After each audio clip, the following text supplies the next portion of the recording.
So Trump has gone on a pardoning spree of all sorts of white-collar criminals. We've got here the Nikola founder, that was that supposed like hydrogen-powered truck company. Trevor Milton receives a full pardon. This was a crazy one. Ozy Media co-founder Carlos Watson pardoned for his or commuted the sentence of his financial conspiracy case. Let's go on to the next one.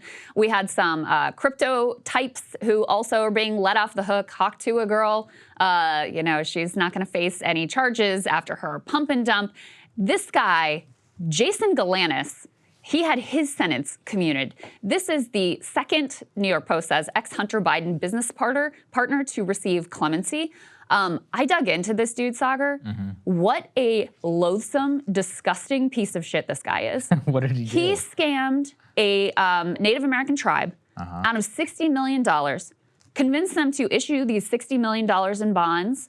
According to him, used his proximity to the vice president, Hunter Biden, or the president, Hunter Biden is my associate, et cetera, to build up his own credibility, and then just took the proceeds of this bond sale, which he claimed was going to be invested in some sort of annuity so that this tribe could invest in themselves and do economic development for their tribal nation. Instead, he took it and bought like a $10 million Tribeca apartment, spent $8.5 million on Gucci clothes and jewelry and this luxurious lifestyle, and also paying back his previous legal expenses and his new business ventures and whatever. Like, just a totally disgusting person. However, he, from prison, testified in Republicans' like Biden inquiry impeachment thing.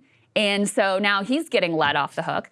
The Nikola guy, I don't know if you guys remember this story. I'm sure you do. I very well remember. They put out this propaganda that supposedly showed their trucks, which are like, giant like Mack truck, tractor trailer things, supposedly showed this, driving along. Well, it turns out they just had it rolling down a hill. Like, it was all fake, lied to investors, total fraudster. So he's being let off the hook. In some ways, the Hawk to a girl is like the most sympathetic one, because you could argue she's just like dumb and didn't know what she was really getting into. But I mean, not say that. But, yeah. That would, compared to the guy who stole the $60 million from the tribe, like, she is the more sympathetic case here.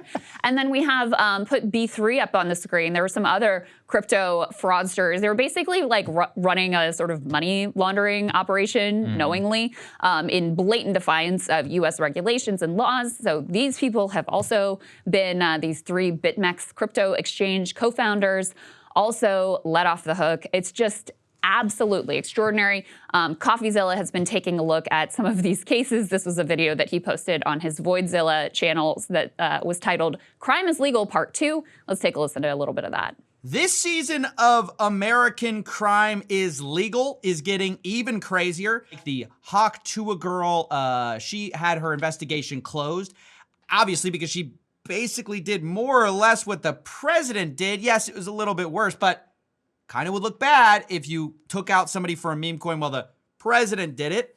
But that's sort of your run-of-the-mill stuff you see a lot. I wouldn't even be commenting on it, except that we've now moved from not just not going after people who've done something wrong, but sort of releasing the prisoners from Arkham. I am talking about Trevor Milton. He's one of the OG fraudsters of the 21st century. This guy faked a hydrogen truck company, which was called out by Hindenburg Research, where he rolled a truck down a hill and told everyone that it worked, okay? He got arrested, sentenced to 4 years in prison, but now he won't be finishing that because he got an unconditional pardon from President Trump. So where do we go from here? I think SBF is up next. And that dude, the Nikola truck guy, had apparently given like $1.9 million to the Trump campaign or to the Trump inauguration or something of that nature. I mean, it's just very clear. Like, any Trump associate, they can get away with whatever. It doesn't matter who they scammed. It doesn't matter how egregious. They can get away with it. And then meanwhile, they're charging people who like hurt a Tesla with terrorism and trying to throw them in prison for 20 years. So it's the complete and total end of even the aspiration that the criminal justice system is going to be, you know, sort of like politically neutral whatsoever. Well, and even on white-collar crime, like, let's be honest, it's not exactly like they're working overtime in that department. So, yeah, I mean, the bar for getting yourself prosecuted for like on a federal level for white-collar crime, it's actually very high. Absolutely. People think get it's away low. with so much People shit. think that it's not. You actually have to go, if you look at the federal sentencing guidelines and stuff, you need to steal or be responsible for millions of dollars before. I mean, think about it. It probably cost the feds like $1 million to even investigate somebody and take you to trial. So it's got to be pretty high, whatever your alleged fraud or responsibility is here. So there's just no earthly reason why any of these people should be part. The Nicola one is absolutely the most egregious one to me. I actually do think, though, that the Ozy founder, the Carlos Watson one, is even more egregious because since we covered this story from the very beginning and then looking into it, one of his business associates, it seems almost 100% clear that his associates lobbied Alice Johnson and other like black MAGA influencers. Lobbied, you take that term for what you will. I don't have any other more information on it, but somebody somewhere got to some of these black MAGA influencers, and that's how he got himself off. I mean, he's stone cold guilty. You can go and listen to the tapes. We played it here on our show about the fakery of that website. It was egregious. It was Which is terrible. why he was found guilty. Like, this is he not was alleged. literally guilty. Like did he plead or was he convicted? I forget. I don't remember. Regardless, I mean, he's admitted guilt here, at least at some level. And why are we communicating? It's like, no, he defrauded investors and basically propped up this fake media empire. And beyond that, like deceived major corporations like YouTube, and they made a mockery of the entire thing. Same with these BitMEX people. I mean, like, look, I'll be the first here to tell you that the feds can overreach, that they can prosecute people for political purposes, or they can manipulate things and all that. I looked into, and I definitely know the Nicola case, very well. Yeah. There's no out of it. Like, there is no allegation. And that's actually why a lot of these are being announced not from a White House podium. They're just happening, right, from the desk, and they're only being reported after the fact of the commutation. The Ross Ulbricht thing was very different, right? There's a whole PR strategy that rolled out. But this Carlos, I mean, we have to learn that from his associates and from others, that this guy is getting out of prison. You're like, what? Yeah. Hold on a second. Well, Trump got asked about the Nicola truck guy, and he framed it in political terms. He said basically like, oh, this guy's crime was supporting Donald J. Trump. I mean, first of all, he wasn't even, until he was in trouble, he was not a known, at least, Trump supporter.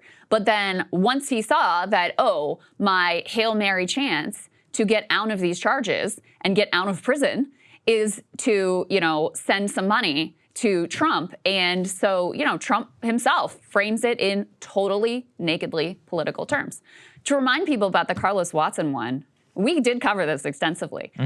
Part of what's hilarious is if you go and look at this like Ozy Media fake channel that he had propped up like it was some, giant media behemoth, and everyone was like, who? What? We've never heard of this. That happened to me. It was the most like cringe identity lib type of content. And remember, Hillary spoke at their conference at Ozy Fest. That's right. That's right. I actually met a guy once, and he was like, oh, I work at Ozy Media. And I was like, what? And he was like, yeah, we're doing actually really well. And I went, I have never heard of this thing once. And then I banked it, in my mind. Years later, this all happens. They had all these, remember we went and looked at their channel, and the views would be like, fairly significant. Yeah. And then on some videos had like no views. Right. And then occasionally you'd have a video that had like a very high view count. But then you'd go and look, there were almost no likes, there were almost no comments. It was completely and totally fake. Yeah, he bought them from India or some Bangladeshi click farm. Is that what it was? I think that's what it was. And then what was the most preposterous is he pretended to be a YouTube rep. Yeah, that's right. On a call with, I think it was like Goldman Sachs or something like that. Him and his associates pretended to be a representative from YouTube with the camera off during a meeting. Right. While they were pitching, basically to raise funds. He's using some, I think, like voice modifier to try to, and the Goldman Sachs people were like, oh, this is really weird. I mean, he just got caught red-handed. These were not cases that were really close calls. No. Right? Again, Hawk to a girl, pump and dump. Apparently, pump and dumps are just legal now. The president did one with Melania going, Javier Milei, whatever. Like, apparently, that's just like a thing you can do now. But not letting her off the hook. But these other ones are just not even remotely close cases. And it's just so clear that no matter how much of a lib or a Hunter Biden associate or whoever that you've been in the past, if you can get in Donald Trump's good graces, then you can get away with absolutely anything. It is truly astonishing. And to your point, Saagar, put B4 up on the screen. So this is really kind of a whole of government effort to let a lot of white-collar crime and a lot of corporate crime go unpunished. You've had obviously the attack on the Consumer Financial Protection Bureau, which is like the anti-scam agency. SEC no longer regulating the crypto market. National Labor Relations Board is once again without a quorum. So if you're a worker trying to fight for worker rights, you have nowhere to go. And Public Citizen has been tracking this corporate clemency, and apparently a quarter, 25%. Of all corporate enforcement has been dropped at this point. Wow. So it really is a whole of government effort to let more white-collar criminals get away with, scamming the public and truly doing whatever it is that they really want to do. Yeah, I mean, I think it's egregious, and it is just something that's been back to the first Trump administration. He pardoned people commuted people like Michael Milken, one of the most Forgot notorious. about that, Jesus. Yeah, and also, just so you guys know, if you go to the White House now, you know what's right across the street? The Milken Institute, which is just a little bit too perfect for me. So, wow. Anyway, Den of Thieves, great book recommendation if you've never read it. The movie Wall Street was based on some of the characters that were in there. Ivan really? Boesky and Michael. I mean, Michael Milken is one of the most notorious white-collar criminals, literally, of all time. Like, he was a cut and dry, open insider trader. They had him on tape. There was no getting around it. And he basically used his gains since then to launder his reputation in the public health space and others since then. And eventually, Rudy Giuliani, who's one of the people who prosecuted Milken, is then the one who gets Trump to get him I think it's his pardon or his commutation some years later. It was completely insane. Well, think about, the Eric Adams situation. Well, he hasn't gotten his yet, right? They dropped the charges against him. Pressure from DOJ and forced them to drop the charges. And remember, you had, various people who were involved at that federal district court who were like, I'm out. Like, this is blatantly immoral, unethical. And these were people who were like, one of them was like I can't remember which of the conservative justices that she had clerked for. And she was like, I'm out. That's right. This is nakedly political. Yes. And it was the same. He was able to position himself like, oh, the deep state's out to get me because I want to help Trump on immigration, whatever. I mean, it's just so obvious. It's just so obvious. And it makes a mockery of our justice system is flawed in a million different ways. There's no doubt about it. But again, the aspiration is that it should be neutral, right? The aspiration is that you should at least have the expectation that it's not just like, if I can suck up to this person, then I can get away with it. And gone out the window. Well, I mean, I have spoken against this. There is really no reason other than the holdover from the monarchical period when this was invented that the president should have such unilateral pardon and clemency powers. Yeah. It's literally nuts.